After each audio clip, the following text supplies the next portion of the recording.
100% ఏదో గమ్మత్తుగా చెప్పేసి మనం ఇది తెలుసుకోవాలంటే 20 ఏళ్ళ హిస్టరీకి కూడా పోవాలి, ముందుకు పోయిండు వెనుకకు పోయిండు. ఎప్పుడు MCh municipal corporation of Hyderabad నుంచి మొదలుపెట్టిండు, మౌలాలి నుంచి మొదలుపెట్టిండు, ఇవన్నీ మొదలుపెట్టిండు కదా. ఆయన క్లారిటీగా తెలంగాణ ప్రజలకు అర్థమయ్యేటట్టుగా ప్రభుత్వమే దీని మీద స్పందిస్తుంది.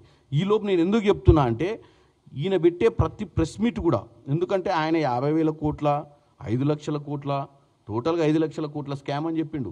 దీని మీద 50,000 కాదు, ఆయన చెప్పే దాంట్లో ఏం చెప్పిండు, 9,900 చిల్లర ఎకరాల భూమిని 4 లక్షల చిల్లర నియర్లీ 5 లక్షల కోట్లకు స్కామ్ జరుగుతుంది అని చెప్పి దాంట్లో 2-3 ఎగ్జాంపుల్స్ తీసుకొని దాన్ని అట్లా అతికిచ్చి ఈ పేపర్ నా పేపర్ని అతికిచ్చి తెలంగాణ ప్రజల ముందు పేష్ చేయడానికి చూసిండు.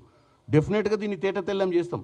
ఎందుకంటే నేను ముందుగా అలర్ట్ చెప్తున్నా తెలంగాణ ప్రజలకు. ఆయన చెప్పిన తర్వాత దాన్ని వాళ్ళే రీళ్లు చేసి రకరకాలుగా చేసి తెలంగాణ ప్రజల విషబీజం నాటే ప్రయత్నం చేయకముందే నేను చెప్తున్నా, ఇవన్నీ కూడా కేవలం ఈ హయాంలో ఏం జరగొద్దు. వాళ్ళు 24 గంటలు ప్రజాస్వామ్యం గురించి ఆలోచిస్తలేరు. ప్రజలు ఓట్లేసిర్రు, ప్రజలు ఓట్లేసి కాంగ్రెస్ని అధికారంలోకి తెచ్చిన దానికంటే ఎక్కువ ప్రజలు ఓట్లేసినందుకు ప్రజలు బాగుపడొద్దు అని ఆలోచించేటువంటి తత్వాన్ని నేను తప్పుపడుతున్నా. అంటే ఇండస్ట్రీస్ రావద్దు, ఈ 9,000 ఎకరాల భూములలో ఎవడు ఇండస్ట్రీ పెట్టుకోవద్దు, ఇండస్ట్రీ పెట్టుకొని ఆ ఇండస్ట్రీలలో ఎట్టి పరిస్థితుల్లో ఉద్యోగాలు రావద్దు, ఈ ఆలోచనే కేటీఆర్కు ఉంది తప్ప నిజంగానే కన్స్ట్రక్టివ్గా ఎస్ నువ్వు అన్నట్టు 5 లక్షల కోట్ల స్కామో 50,000 స్కామ్ అయినప్పుడు కన్స్ట్రక్టివ్గా మాట్లాడు. ఇన్ని రోజుల నుంచి గత 2 సంవత్సరాల నుంచి నువ్వు యావరేజ్గా ఎన్ని ప్రెస్ మీట్లు పెట్టింటావు కేటీఆర్ గారు చెప్పండి?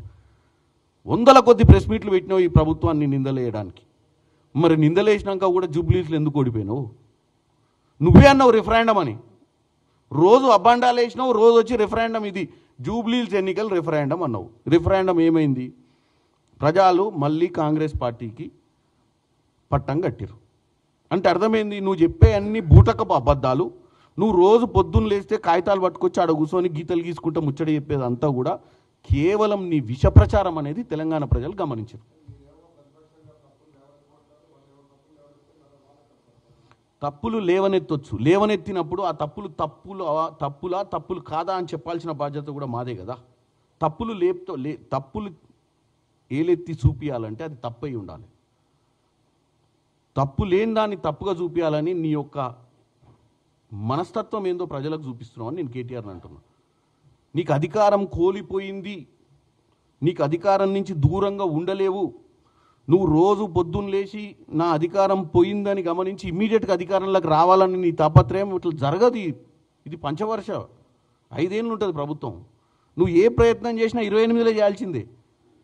నీకు ఈ నెల రోజులలో నిన్ను తీసుకొచ్చి అధికారంలో కూర్చోబెట్టరు ప్రజలు. ఎందుకు కూర్చోబెట్టరంటే అది ఒప్పుకోదు రాజ్యాంగం. దాన్ని అర్థం చేసుకోమంటున్నా. Constructive opposition role. ఆయనకు అంత ఓపికంటే వాళ్ళ నాయనని తీసుకొచ్చి అసెంబ్లీలో కూర్చోబెట్టమను, లేదా ఓ పని చేయమనండి, వాళ్ళ నాయనని బట్లాడుకొని అపోజిషన్ లీడర్ పొజిషన్ తీసుకోమని చెప్పండి. ప్లస్ కన్స్ట్రక్టివ్ అపోజిషన్ అంటే ఏంది? ఇండస్ట్రియలిస్ట్లను భయపెట్టించుడు కన్స్ట్రక్టివ్ అపోజిషనా? మళ్ళీ మేము అధికారంలోకి వస్తే మీ ఇండస్ట్రీలన్నింటినీ మీరు ఇప్పుడు పెట్టుకున్నా మేము ఊకం ఉడబిక్తాం, మేము అధికారానికి రామనుకుంటున్నాం అని భయపెట్టించుడు గొప్పతనమా? గత 2 ఏళ్ళ నుంచి ఆయన చేస్తుంది ఏంది? వాళ్ళ హయాంలో నిజంగా ఒకటి తెలంగాణ ప్రజలు గమనించాల్సింది ఒకటి. ఈరోజు రేవంత్ రెడ్డి గారి కుటుంబంలో ఎంతమంది ఎమ్మెల్యేలు, ఎంతమంది ఎంపీలు, ఎంతమంది మినిస్టర్లు? ఒకవేళ రేవంత్ రెడ్డి నిజంగానే వాళ్ళ అన్ననో తమ్మున్నో ఎంపీ చేసుకోవాలంటే చేసుకోలేకపోయిందా? కేటీఆర్ చేసుకున్నట్టు, కేసీఆర్ చేసుకున్నట్టు? ఒక ఎగ్జాంపుల్, నీ కుటుంబంలో నువ్వు 5 లీడర్లు చేసుకున్నట్టు ఆయన కుటుంబంలో ఆయన ఎందుకు చేసుకోలేదు? ఎందుకంటే ఆయన ఎప్పుడు ఒకటే కండిషన్, నేను రాజకీయాలకు వచ్చిన నా కుటుంబానికి రాజకీయాలకు సంబంధం లేదనేది. ఇప్పుడు వాళ్ళని ఎట్లా బ్లేమ్ చేయాలి? నువ్వు ఎవరో ఏదో ఒకటి బతకనికి ఏదో ఒకటి చేసుకుంటుంటే దాన్ని తీసుకొచ్చేసి ప్రతిదీ వాళ్ళ స్కామ్